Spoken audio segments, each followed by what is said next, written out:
So me and Rory from CFC FanTV, we've both supported West London clubs. We've both supported football, enjoyed football for the same amount of time, pretty much. However, as a QPR fan, it's been slightly different for me than it has for you. We're here at the Butcher's Hook, which is a place where Chelsea was pretty much formed.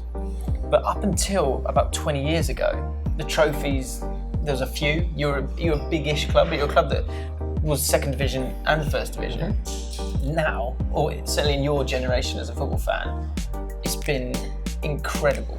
I was young, but I can remember the 1994 FA Cup final. Chelsea played Manchester United. We were unlucky. It was 0-0 at half-time. It could have been a very different game. I think Gavin Peacock had hit the bar, but it wasn't to be. We ended up losing 4-0, and it felt like that would be the last chance we would ever have of winning a trophy. We hadn't won a trophy since 1970. 3 years later, Roberto Di Matteo scored that goal. At the time, it was the fastest goal ever at Wembley in an FA Cup final, and we won the FA Cup. In the following year, we then lifted a trophy on European soil. We went to Stockholm, we beat Stuttgart, and we won the European Cup Winners' Cup. And that moment was something that Chelsea fans thought we'd never see. Yeah. I mean, Chelsea fans thought that would be as good as it would ever get, and we were happy with that. What happened post, the Abramovich, the Russian Revolution, whatever way you want to look at it, it has blown our minds. Like we never thought that it would be even a possibility, let alone a reality. And there's two great sides within this period of mad success that you've had. You've got the Ancelotti side and the Mourinho side. Which one was the most impressive for you? If you look at that Ancelotti team, firstly, it won the double. For the first time in our history, it won the double, and you know how difficult an achievement that is.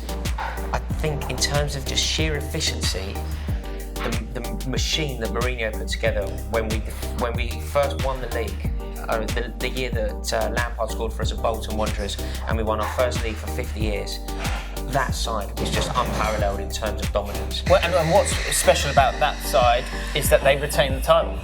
They did. Not many teams have done that. Fergie and Mourinho are the only two managers to have done that. What did that team have that allowed them to retain a title? Because you've got great sides throughout the years, all over the world, that have never retained that title because it's hard to go again. I think you have to strengthen. I think that is the key. And I think if you look at the Chelsea team that retained, we were the best team in the country, and sometimes you can make a case to say that the best team in the country doesn't need to strengthen. You're the best team. Yeah. Everyone needs to catch you. But I actually don't think it's the case. I think it's a time that you need to strengthen the most. And what we did in that summer, there was one midfielder that was for sale that summer, and everyone was talking about him, and everybody wanted to sign him. His name was Michael Essien. We bought him. Yeah. So not only are we already the best team, Frank Lampard perhaps, who felt like his place was guaranteed, suddenly he thinks, I need to up my game. When Mourinho came back, he got you that title that you wanted, you craved it, of course you did. It then went horribly, horribly wrong. Yes, it did, James. The year after. See the glint really enjoyed in his eye there. Yeah, some of us enjoyed it more than others here. The year after Antonio Conte came in, and the season, we all know what happened in that season. But what, for you, was the key moment in that? What was the watershed moment that turned that side from I think it's very from a rare. team that's struggling to a team that won the league at a canter? Well, there is a moment. There is one clear-cut moment where it all changed. We went away to Arsenal. They were incredible. Mesut Ozil was pulling the strings. They were 3-0 up at half-time. They looked like genuine title contenders. They really did. I mean, we couldn't get the ball off them. Yeah. For the first half, couldn't get the ball off them. And if you look at the fans' reaction at that moment in time, it was also in a period where Antonio Conte he was top of the betting odds to get sacked. Not good. And Arsenal fans were in a place where they thought, hang on a minute, we're going to really do something. Rightly so. Half time at Arsenal, the game's over as a contest. They're knocking it around, Ole and all that in the Emirates. It's embarrassing. Yeah, got blitzed. At that moment, Antonio Conte tried something out for the second half. The game was beyond us. Arsenal too good that day. The game was beyond us. We tried something. Put three at the back. David Luiz playing as a dominant central defender. Two people outside of him either side. Let's see how it goes. We didn't concede again, which on that day was huge. Yeah. It was up there with Munich. It was like massive. They didn't score another goal. We then went to Hull the following week. 1-2-0, new system was employed, and we won the next 10 games in a row. Yeah. We won the league then. That's when the league was won. I'm so thankful for that day at the Emirates. That was the best thing that happened to us last season. And the story of both your clubs, both huge clubs in British football, battling out to be London's top club essentially, is that the games after that kind of defined both the story from there on. You actually haven't, you beat them at the home game. That was a massive game. Arsenal looked a mess after that, and there was a massive fallout after that. Then the FA Cup final where they were able to turn it around. They did to us, yeah. What do you see when you see those two clubs in the last 15 years for you, the last 15 years for them? I think the debate is such an interesting one, Chelsea and Arsenal, because I'm obviously from a generation where I can remember standing in the clock end and Arsenal fans constantly singing to us, we won the league in black and white. The tide has turned. Arsenal are the biggest club in London, that's non-negotiable. But in terms of silverware, we have completely eclipsed, over the past 2 decades, we've eclipsed anything that they have done in that period. Are you a club that's run in the way that a lot of Arsenal fans, you think, wish theirs was? I've got some family that are Arsenal fans. I'm from North London. The Arsenal fans that I know in person are very much, they're very jealous of what we do. They by and large want Wenger out.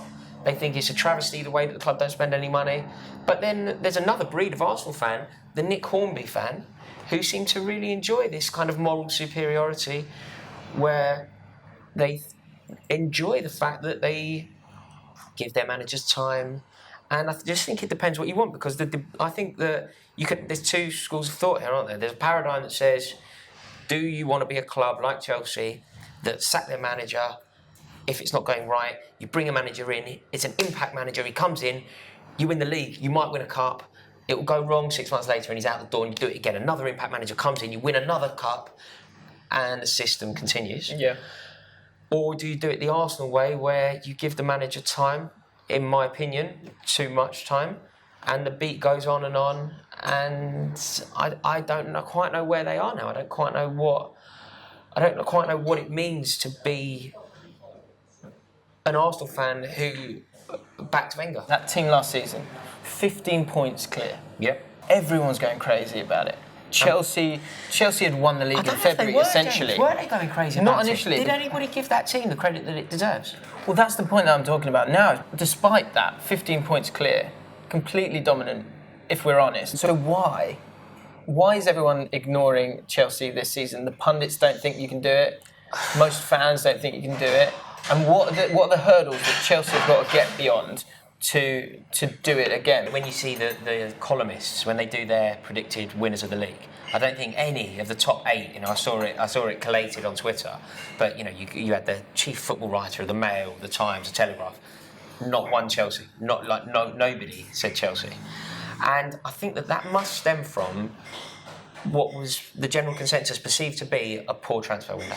Chelsea fans weren't happy with that window.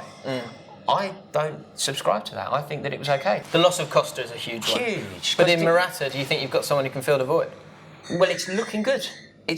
But of course the jury's still out. Of course the night is young with him, but I think the problem is Diego Costa is an incredible football player. Diego Costa is exceptional at scoring goals. I mean, outrageously good. He's up there with the best that Chelsea have ever had. He really is that good. Diego Costa's goals are responsible for Chelsea winning 2 out of the last 3 Premier Leagues. His goals. That's why people are so upset, because you think however good Morata is in his first season, can he come in and solely win that amount of points? And that's why people thought that wasn't such a good trade. People were very upset when we let Nemanja Matic go. Everybody loves to kind of laugh and ridicule Danny Drinkwater, and again, that's not something I'm particularly into. I think that people don't get the respect that they deserve sometimes. I think Danny Drinkwater is an example of that. People are seeing the transfer window as being a disaster for Chelsea. If you're looking to win a title, look at all the great teams. Leadership is everything.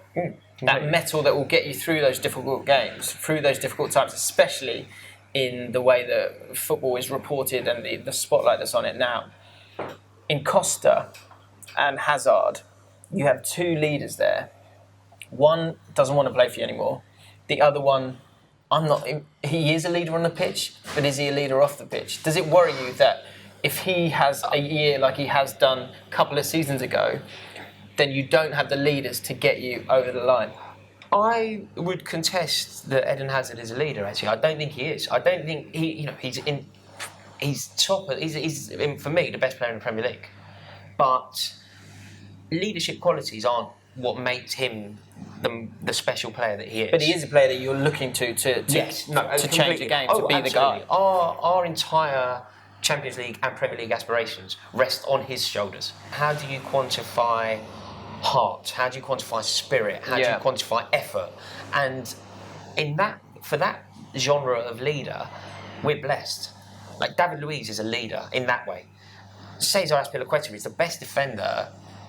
One of the best defenders I've ever seen. We do have a lot of that. You've got to remember Gary Cahill has his flaws, but what he's excellent at is being a leader and putting your neck on the line. This team isn't lacking fight. It might be lacking personnel. It might be lacking quality in certain departments. It's certainly lacking a centre forward, another centre forward. Like an injury to Morata, we're in trouble. Yeah. But it is not lacking fight and hunger. The hunger of a team. You see lots of players talking about it over the years, that ability to go again. In Antonio Conte, have you got that third manager who, alongside Fergie and alongside Mourinho, can retain a title? Absolutely no doubt. Does his name deserve to be mentioned alongside the likes of Mourinho and Alex Ferguson? Absolutely. What Antonio Conte did at Chelsea, I mean, he's up there with what Mourinho did. When Mourinho came in and took over at Chelsea hadn't won the league for 50 years. And he did something incredible. What Antonio Conte did, he came into a club in turmoil. He came into a club that had finished 10th. We were booing players were moaning about fans. The club were it was a poisonous place to be. Conte's first game was against West Ham. Came in, we've got an affinity with Italians. Big Italian flag out. Chelsea won the game, last kick of the game pretty much. Costa scored. Conte dived head first into the East Stand lower tier. Yeah. And a love affair was born that has only grown. I agree with the way the Chelsea Football Club is run because I was, through my youth, we never won a trophy. All I want now is trophies. It's a desire that is never satisfied. All I want to do is see my team lift the trophy because it means so much to me. This man, Antonio Conte, is the one time that I would break that rule. Yeah. I feel so strongly about him that if it goes wrong, if there are, there will be rocky moments. It's a very tough league, but when that moment happens, I really, really hope and urge the club. This man deserves it. Like more so than anyone. This man deserves a time. He really does need to be believed in, given whatever it is that he needs, and encouraged and allowed to flourish. He's got the opportunity to start to create a bit of a dynasty here. So do you think it's very dangerous for other clubs to be ignoring you? Absolutely. Don't write Chelsea off. I mean, we had a terrible result on the first day of the season. But aside from a shaky 15 minutes against Burnley, and that's all it was a terrible 15 minutes. But aside from that, we've been flawless this season. Teams can't score against us, and we are winning games. I mean, we are in excellent shape. Not saying we're going to win it, but we're involved. Cheers, mate. Pleasure. I hope you don't. So where do you think Chelsea will finish this season? Let us know in the comments below. If you like this video, then click on that like button. Subscribe to Ball Street because it's decent. And if you're a Chelsea fan, head over to CFC FanTV and go subscribe to Rory's channel as well.